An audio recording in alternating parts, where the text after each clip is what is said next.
ধন্যবাদ সিদ্দিককে তার রিকশায় মূল্যবান একটা পরামর্শমূলক লেখা লেখার জন্যে। সাবধান, রিকশায় ওঠার পর কাপড় ওড়না বোরখা টেনে রাখবেন, দুর্ঘটনা থেকে বাঁচুন। সচেতনতায় মোহাম্মদ সিদ্দিকুর রহমান, মোবাইল নাম্বার দেওয়া আছে। যাই হোক, সিদ্দিককে অনেক অনেক ধন্যবাদ এই মূল্যবান পরামর্শমূলক লেখাটা লেখার জন্যে।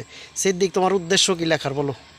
হ্যাঁ, আমার উদ্দেশ্য হলো আমি একদিন হঠাৎ করে দেখতে পাচ্ছি যে খবরে আমি এরকম দেখতে পারলাম যে একটি দুর্ঘটনা। আমার খুব কষ্ট লাগলো যে বুকের ভিতরে যে একটা খবরে একটা মেয়েকে এরকম পেঁচিয়ে তার এরকম করে তার একবারে চুল ছিঁড়ে কি এই চাকার ভিতরে ঢুকে গেছে। সেই যে থেকে যে ভাবলাম, যেহেতু আমি রিক্সা চালাই, এখানে আমি বরঙ্গেল হইতে মহদ্দপুর বেশিরভাগ গাড়ি চালাই, এর জন্য যে আমার একটি উপকারের মানুষ আসবে, স্কুল কলেজের মেয়েরা বেশি অনেকে দেখা যায় অনায়াসে যাচ্ছে, দেখা যায় যে তাদের রুমাল অথবা কিছু চাকাতে যাচ্ছে কিন্তু খেয়াল রাখে না। এর জন্য আমি জিনিসটা লিখে দিয়েছি এবং মানুষ আমাকে অনেক প্রতিভা করেছে, না ভালোই করেছে।